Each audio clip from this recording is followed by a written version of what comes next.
my name's Hannah and today I'm going to be showing off my AKMC circular sock knitting machine. This video is mainly for me to remember how to use it since it's been a while, but I'm going to go through the very basics and try and make something at the same time. It's been a very long time. I've not used it in a while, so please forgive me if I get anything wrong. It's mainly just for myself. So this machine's roughly from around 1908. Roughly going off its date. So this is the machine. She is very dirty, unfortunately. I need to give her a good clean, and it is a 31191 and pattern 10. And if I lift up the row counter, you can see there 31191 and then pattern 10. So I'll just pop the row counter back in. There is a nice clear view of the decal on the top, and if I just take a nice step back, I'll get up and move. This is it, so you can see I've got all my bits as I'm going to go through it all. So yes, and I've got two yarns because we're going to have a scrap yarn and a yarn I'm using. I think I'm going to have the blue as a scrap yarn and use the red as my practice, but we will see. So this is the knitting machine. It is a circular sock knitting machine made to make socks. And it is nearly 120 years old. It's very old and it's very heavy because it's made of cast iron.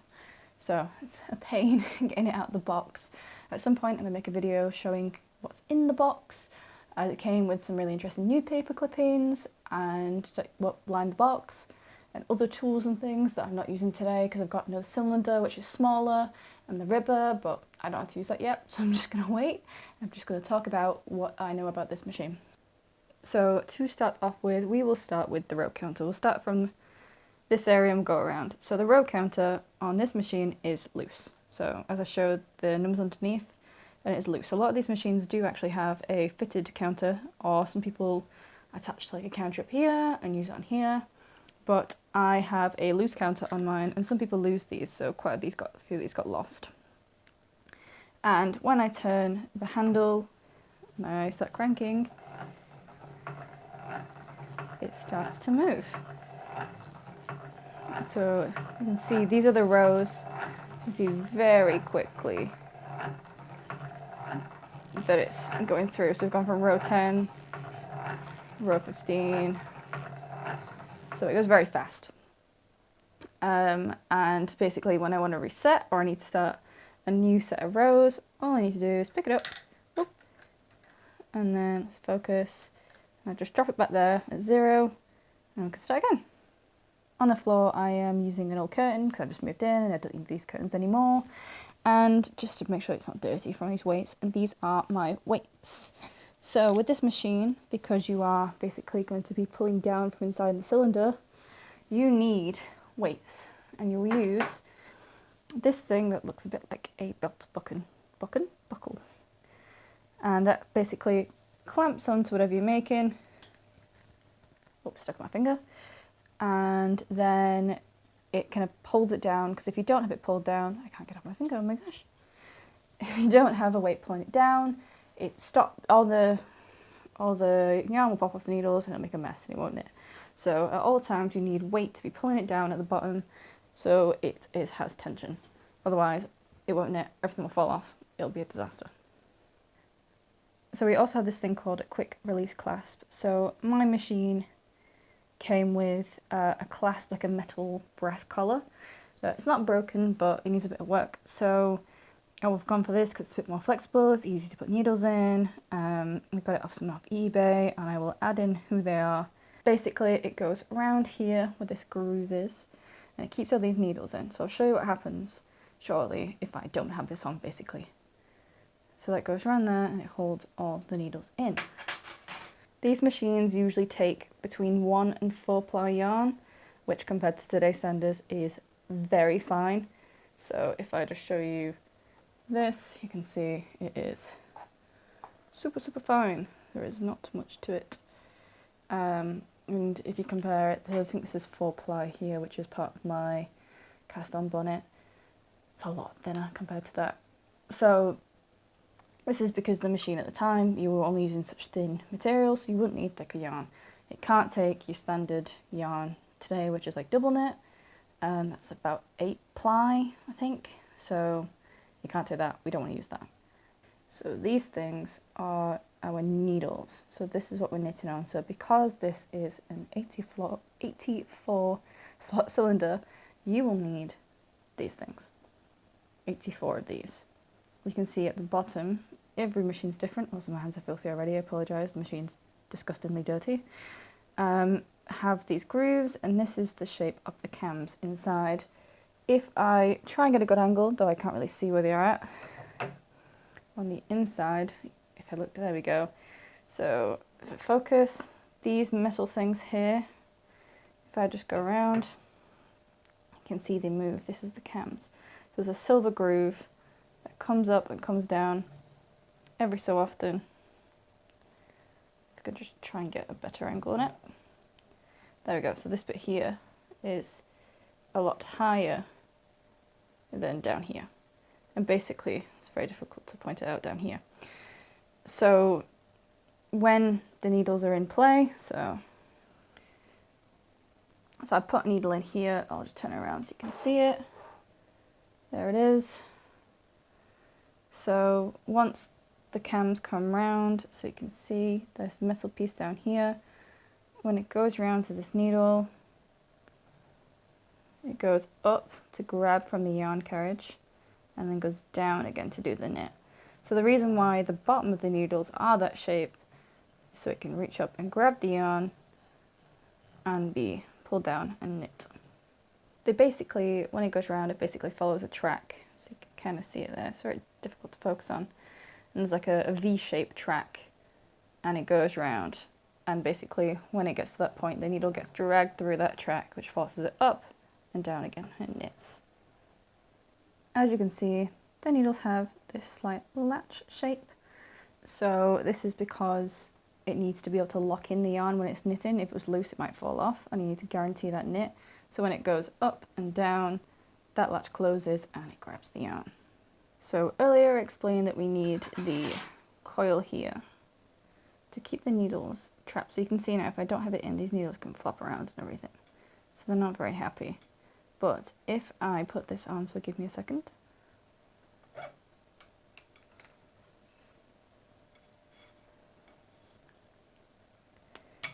Now it's on, you can see it's fastened on. These needles now cannot leave and they are perfectly in, and it makes it a little bit easier for it to move around. There we go. So what I'm going to do now is I'll go through one more thing and then we will put all the needles in. So this is the yarn carriage. So for the yarn carriage right here is where we put our yarn in, and it'll come down this mast, down here. This is like the heel spring where you can have your yarn on when you're doing a heel, and it'll stop it from like flopping out, and it pulls the yarn back so it's not loose in here. It's got a little weight on it there. Some people lose that, because I nearly did. And goes down this middle bit here and goes into the cylinder, and you basically pull it through here into this hole. So it's a bit of a pain, and then it drops into the cylinder and it goes round and it'll knit. You might want to use like a peg or something on that end so it gets pulled down and it doesn't flop out basically and cause a bunch of mess. The last few things I'll talk about, which are my tools. So I've got some fishing weights because I might need some more weight underneath. That's more like, if you've got the belt pulling it down, it's great, but sometimes you might want to focus on certain areas that might be struggling or getting a bit, not enough weight on them. So I've got 2 sets of weights there. This is my picking tool, so I just got this online for next to nothing. So I can lift the needles up with this, or I can like pick and like throw stitches off or fix them if I make any mistakes. Super duper easy. This green thread is basically like stretchy thread that I use to use my waste yarn and my yarn I'm going to knit with. It means that I can easily separate them, because otherwise you have to cut them apart and it's pain. Don't want to do that, waste of time. And my scissors, and basically that's it. I've got some kebab skewers that I got from an antique place that were just like, I think they were 50p I've bent them to make them into little weights so I can pull them down and put them on areas where you might need a bit more weight, and then hook the weights on the end. So there is a lot of making up and doing things as you go.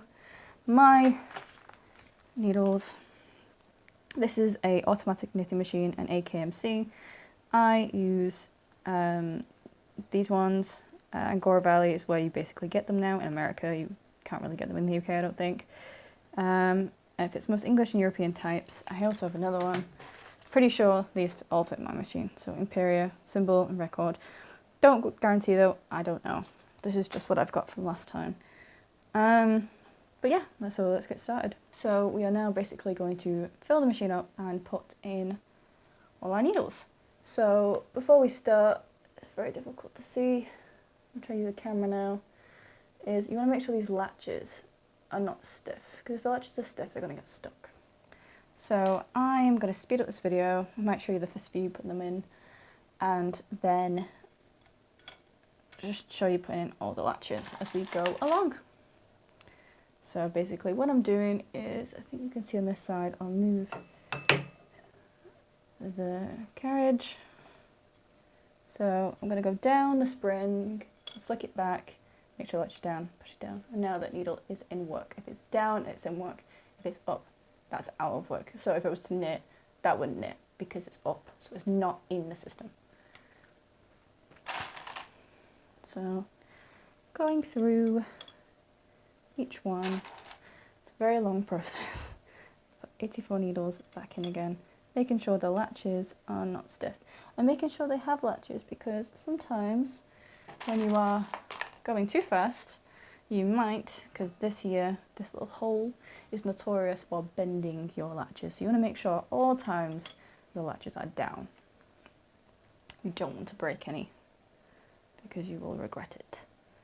Very much so. And you'll know if you've got a sticky latch if you've not already spotted it when you're putting them in, because when you are knitting, they won't all be down like they are now.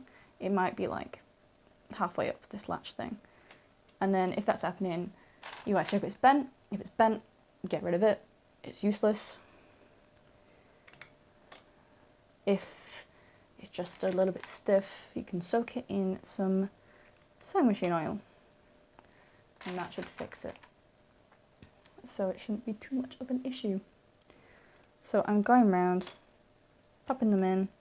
These all seem fine. They all have the latches on. They can be quite expensive, these needles. It's about 40 odd pounds, 45 pounds roughly for 100.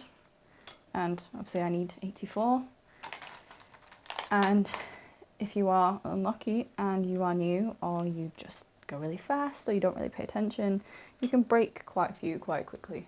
It's difficult to make sure that they all are in the right position. So often I'll go like this to make sure they're all down. So going along, putting them in, doesn't really matter which goes where as long as they all have a needle. There's no particular place for them all to go, just everything goes in the slot.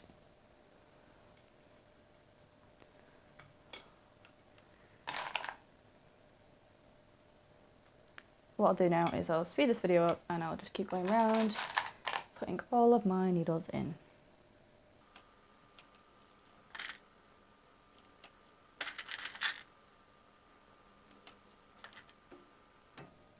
You may notice that this needle, is not going down, and that's because the cams that I mentioned before that keep them going up are currently, they're about this wide, so they're like half the machine. So that right now is above the cams. So if I move the cam and I push it down, there we go. But that means that I can't access this side, so I have to keep moving this carriage round.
And there we go. This is the 84th needle to go down. So I'm just going to make sure all my latches are open. We don't want any half open ones because they might get snagged, and we don't want any closed ones because when the yarn goes in, it means that it won't grab anything. So as you can see them jumping up as they go around to grab the yarn and go back down again. So that is our needles ready. Also, I don't know if you can see my hands. Can get it to focus? No. My hands are filthy. It's so dirty.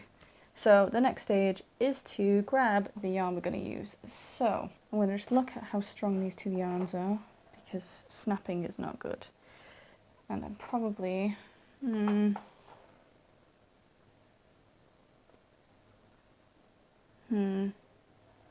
think I'm going to go with the red, and I'm going to use the blue as my cast on yarn, which I'm going to bin afterwards. So I'll go through the cast on bonnet now. So this wonderful thing is my cast on bonnet. I've made it myself, and I've used little metal split rings. So basically you can see that this is from a previous time I've used it when I've had all my previous yarn on, and you can see that it knits onto these. Here you can see that I missed one, so I just carried it on and I fixed it. You want one of these because with these machines you can't just knit like a normal thing. You need to have something to cast on with. When these machines came out, usually they were like these umbrella looking shuttlecock things that would go in, and then you put a weight underneath and it pull it down, and you do like some spider web thing. It's too much effort. Mine's a bit destroyed over the time. This is way easier. So you want to use like a waste yarn colour, so we will be using blue in this instance, just to make sure that we can cast on, and then we'll switch over to the red, which is going to be our knitting colour, just for a bit of practice. So we'll start off. Here at the end, when I finish using this to cast on, I'm going to use this green stuff so I can separate the two colours really easily. All I need to do is pull this out, and this part will fall off like it has last time, and I should be left with my lovely product. So let's get going. You can actually use like yarn versions of these, but because I'm going to be going through now, and I'm going to go cut all of these. I don't know how well this is focusing, I can't tell. There we go. I'm going to cut all these metal things here. If I use yarn, I might accidentally snip my thing, and then I've ruined it. If these split rings break, it's ruined. We don't want to do that. So I'm going to go through and I'm going to cut this red off my bonnet.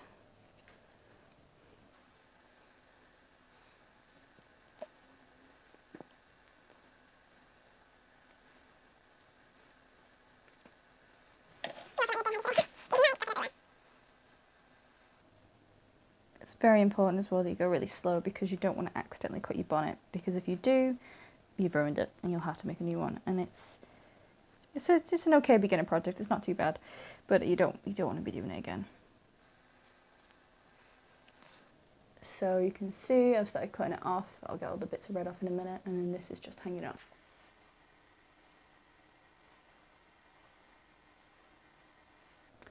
And lovely, this part is now off, and now I've just got my rings, so I can now put it on. So now I've done it, I'm going to put this in here so I can cast on. I'm going to put on a split ring on every other needle. So not every single needle, every other needle.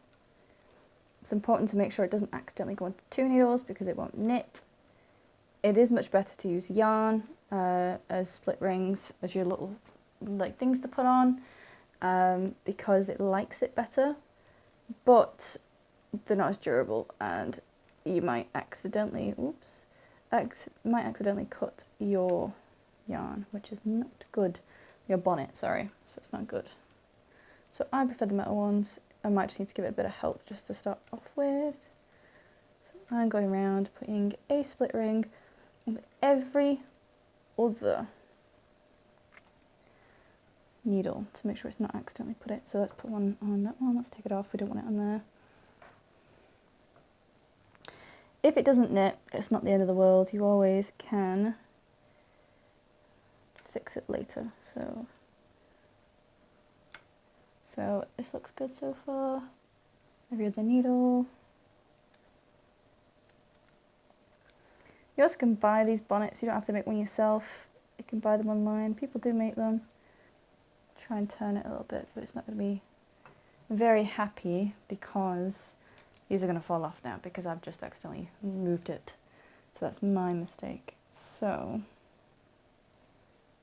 that will go there, that will go there, that will go in this one. Maybe this side. This one. You take it out like it. Let's go there. Go.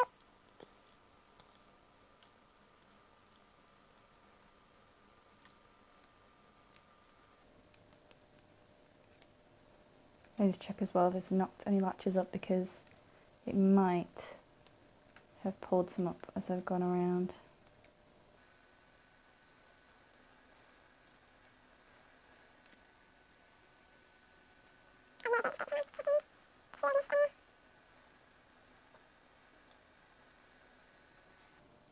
It should be okay. We will fix it. So these ones here I'm just going to have to leave because these are hanging up at the moment until I put my yarn in. But I will go underneath and I will show you how we pull this down so it stays, because we want to make sure that these split rings or our yarn is at the bottom of these latches. They've got to be at the bottom. They can't be hanging on top of because it won't go anywhere. So by pulling it down like this, that makes sure all of this is staying on the needles properly. So I'm going to struggle to do this on camera, so I'm just going to demonstrate. So this thing is going to clamp down on the bottom of this, and then I'm going to attach some of these weights. So basically be hanging down like this. It's very heavy, so we don't want our feet underneath it because we might get an unfortunate surprise if it lands on them. And when we're cranking away, it might, because this is going to come down really quick because of how fast this turns, this might land on your feet. So some people sometimes get like a buzzer that go on the bottom of these, so that when it's near the ground it'll go like wah, and then you know that you're pretty close to the ground and you're either going to get your feet or you need to take it off, because if those weights hit the ground, this all loses its weight and then it all pops off. So here we have it. Our weights are on. You can see here, this is the belt buckle holding it on. There is no real way to do it. It just holds it from how the fabric comes underneath, and it holds quite tight. But this is the reason, because this is so heavy. You don't want your feet underneath because you'll get a nasty surprise if this comes off and lands on your toes. So we don't want that. So we're going to keep our toes firmly out the way. It is now time to thread our waist yarn. So we're going to use blue for this. So I can't really do it on camera at the same time, but I'm just going to explain. So this will come through this gap here. So just gonna, there we go. Gonna pull it through this one here, and then it goes under this silver bit here. So if I lift that up, there we go. And then it goes down the middle. And I'm going to pull it. I'm also going to move the red one out of the way because you need to make sure you have even tension all the time. Going to make sure that it's always coming like this. And then what I'm going to do, which is the hard part, which I don't think I can get done on camera, is I need to find a way to try and get this into the carriage. It needs to go underneath. There is a little hole underneath and it sticks out at the front here. So give me a second.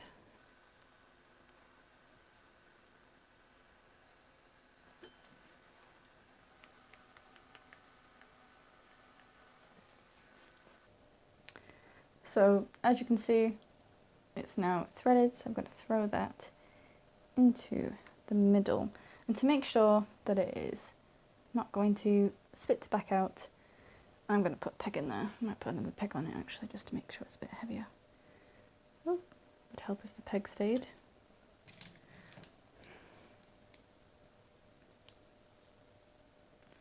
This is what it looks like with the heel spring engaged. So I've brought the yarn up, it goes through the middle bit, through here, down here, and I put it under this metal bit. I've picked it up before it goes through this, and then goes down into the cylinder. So you only really want to use this heel spring piece here when you're doing heels. I like using it because it means that it basically has like a bit of bounce sometimes when it wants to work, so that it pulls back and it doesn't really let yarn kind of fall into the cylinder.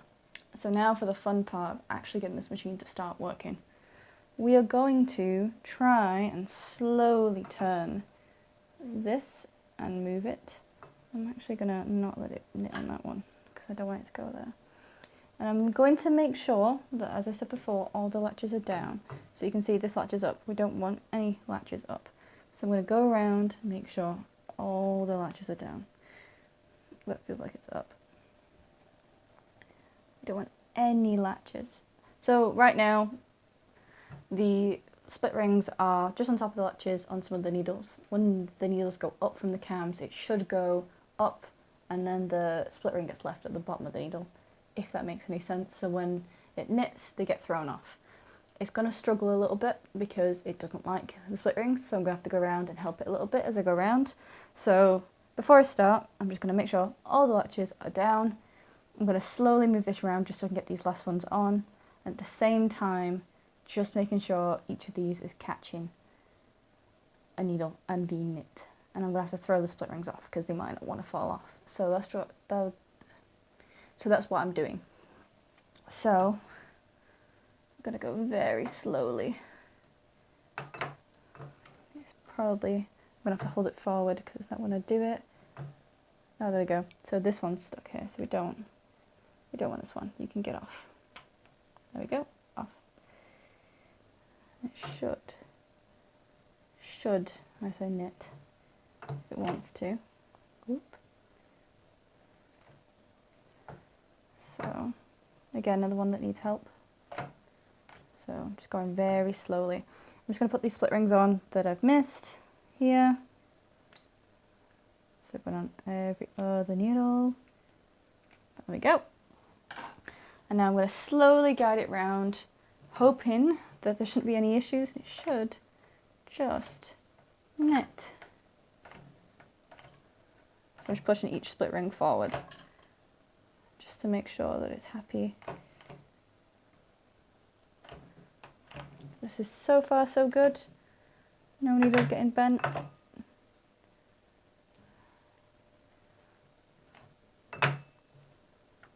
I'm going to come forward. So this is probably the slowest part of the process, is making sure that each one is knitting. We go around. Right, so we've essentially gone right around. Now, hopefully, when I knit, I'm just going to make sure that all the needles, all the latches, sorry, are down as I'm going. This is the part where if there was any sticky ones, they might be sticking out. I'm just going to go around a few times. So I went round and this one has not fixed itself. So all we're going to do is I'm going to go down. I'm going to pick it up. So they'll be very happy with me while I'm doing this. This one here had a stitch on, so all I did was literally, it had this one was over the two of them, so I just pulled it off. And now it should knit fine on its own. We'll give it a shot.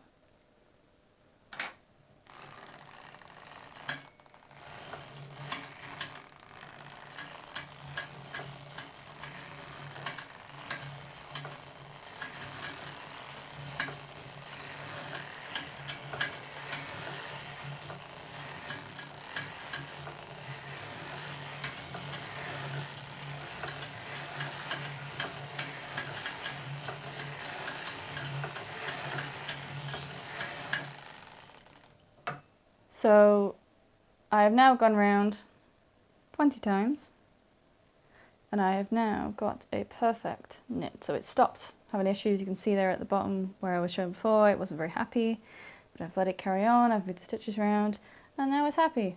And now it's knitting a lovely tube. So around this time I'm going to change off my yarn to my waste yarn. I might do another 10 just for safety. We just want to make sure as well that this is now dropping down because we've been going round and round, so we're going to make sure that this doesn't touch the floor, but it's nowhere near at the moment. I'm going to do another 10 just for good luck, just to make sure it's happy.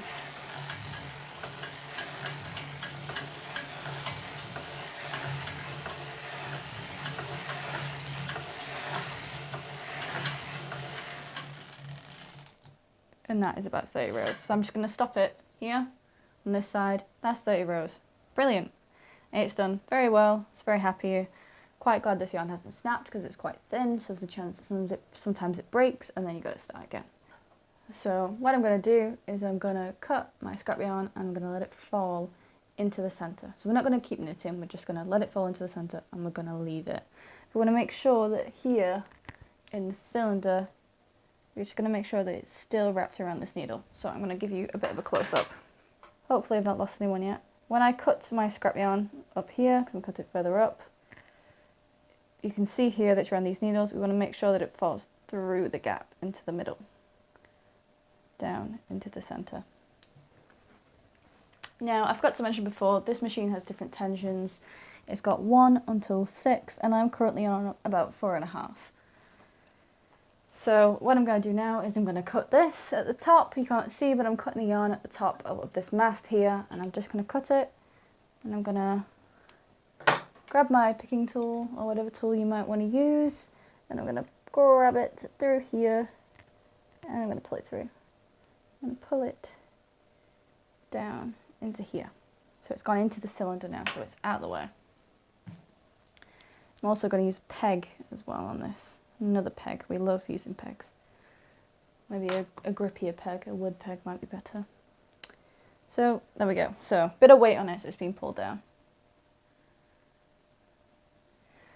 The reason why we want this to be pulled down is because we want to make sure it's under those latches like I mentioned before.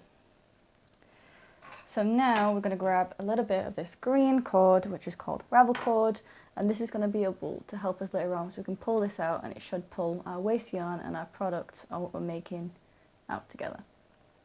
So, as I did before, I'm going to put in the ravel cord through the mast system so I can get it to be fed in properly. So it's going through like I did before, down into the cylinder. I'm just going to pull it up a bit so I've got not too much. This is exactly the length I need. It's literally the length to go around once, just about. And again, you guessed it, more pegs. You can probably grab both of these actually with the same peg. That might be a bit easier. There we go. It would help if I actually grab both of them. So grab both. There we go. So both of my strands are being held by this peg now, so that gives a bit of weight. I'm going to very slowly go around and hope that this ravel cord doesn't fall out. So it's been a very long time.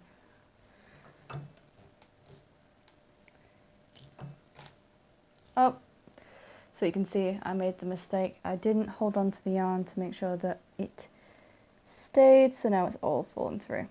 Because I didn't feed the blue round, I missed a stitch. So this has started grabbing the yellow, which is great, but I missed that blue stitch. So now this has dropped all the way down to the bottom. And that's no good. I could pick up those stitches. However, I'm just going to start again and I'll be back in a minute.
Okay, so we're back to where we started before.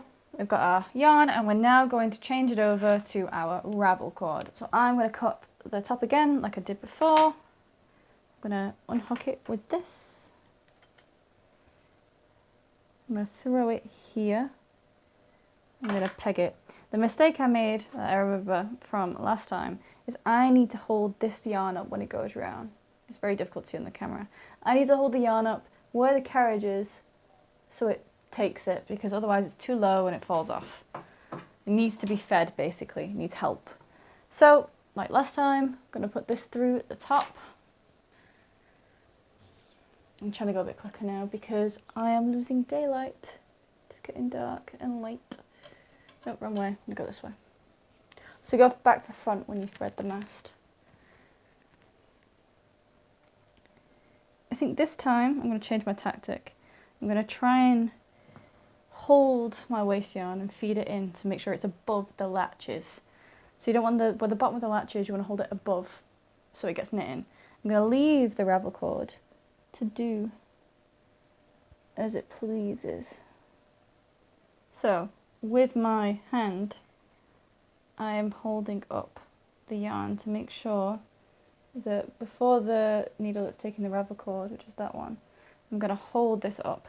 So to make sure I'm doing that, I'm just going to find the needle that the last one it knit on, so it's knitting into this one. Just going to pull it out of there. You can see here, this one here, this one here needs yarn. So this is the hardest bit, really, it's the meticulous bit. It's trying to switch. So what I'm going to do is I'm going to force the yarn back into that one there because it's not got anything to grab. And then I'm going to hold it up like I just showed you all the way to this point. Then when I turn this, it should grab the ravel cord. And all this should be fine. I might have to hold the ravel cord up to make sure it grabs that as well, actually. And we'll go around. So we'll see how it goes. So now I'm up to the bit before where I made my mistake. I'm just going to make sure to hold up the yarn this time, make sure it's going through every latch, every needle. I'm going to make sure it doesn't go under the latches. So that's my mistake before, because if it's under the latches, it's just going to throw it off. It's not going to knit it. It needs to be caught in the latch when it goes round. I hope I haven't confused that too much. Same with the ravel cord, needs to make sure that it grabs the ravel cord. So I'm going to go really slowly this time and make sure that it grabs each one. So far so good.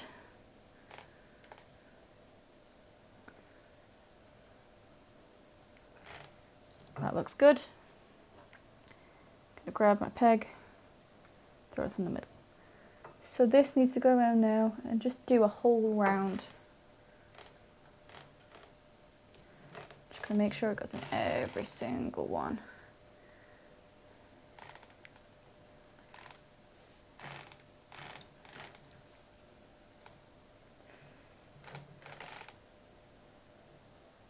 So as you can see, I've just gone around once and now the ravel cord's almost done. I can't go any further yet because I need to set up to change my colour to what I want.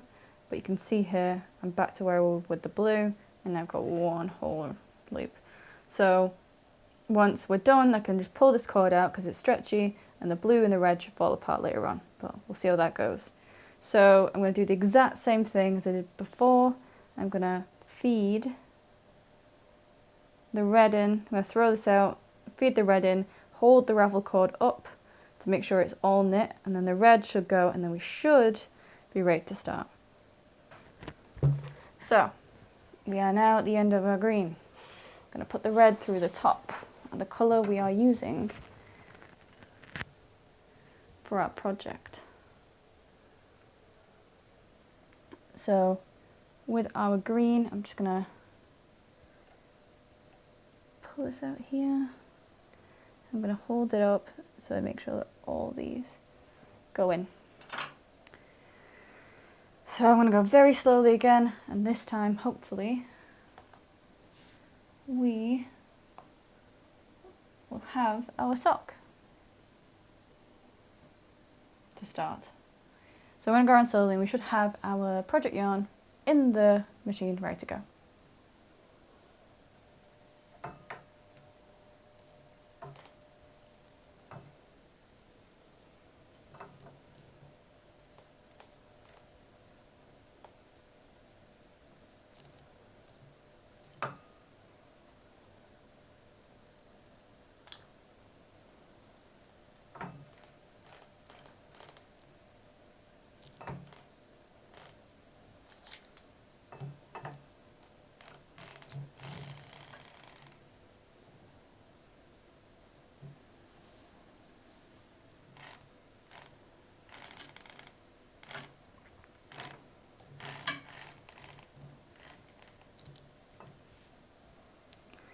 So as you can see, we've just done one whole loop.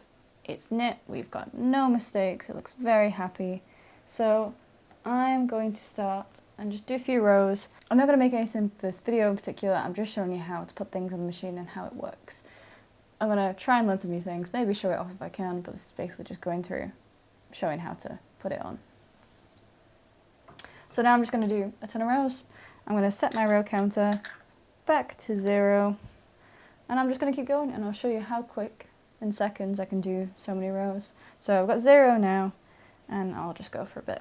So I'm just going to go around a bit slower, just starting off, just to make sure it's not going to all fall off. It shouldn't do, but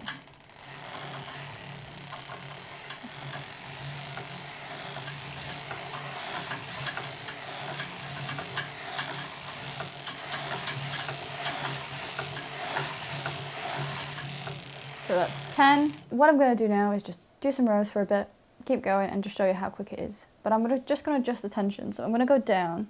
So we're on 4.5 here, so we'll go down to 2. And I'll show you what happens if we adjust the tension.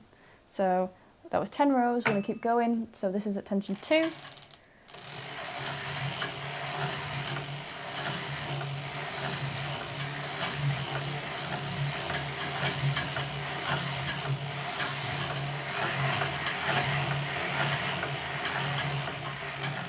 So you can see on tension 2, it's a lot tighter. Right, this is tension 5, so I heard it click then, so it might not be very happy, we'll see. There we go. So you can see much bigger holes.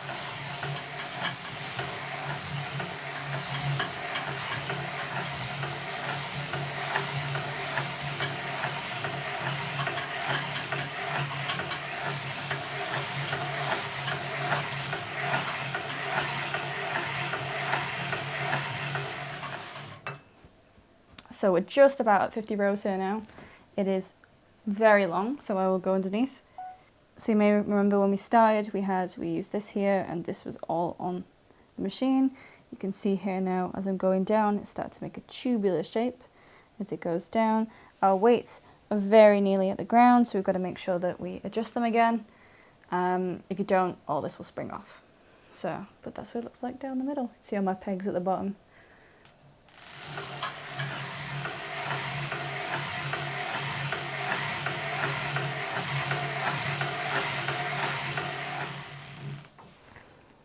I like to hem the toes and the hemline on the machine, so I sometimes might need to put weights on the inside to make sure, well, the pegs are falling out now, to make sure that there's enough weight, because sometimes you'll need to put them on the inside. So there we go, so I've just adjusted the bottom, you can see here, just to make sure that it's not on the floor. So here, you can see that got stuck because there's not enough weight. So I'm going to switch my weights over because that got caught and that might have fallen off otherwise.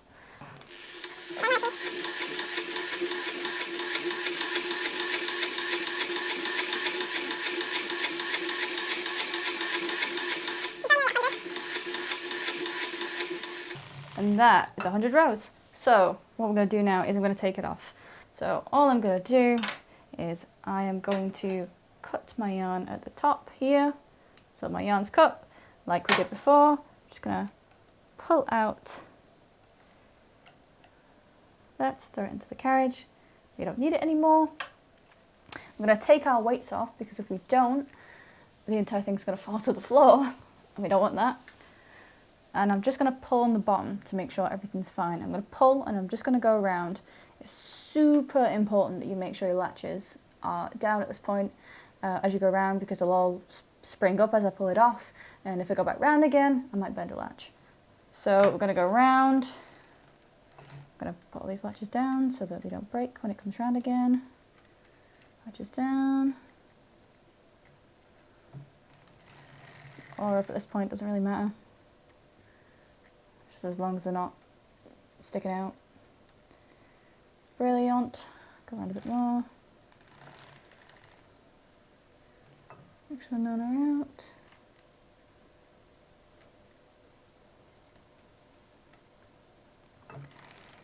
And there we go. So,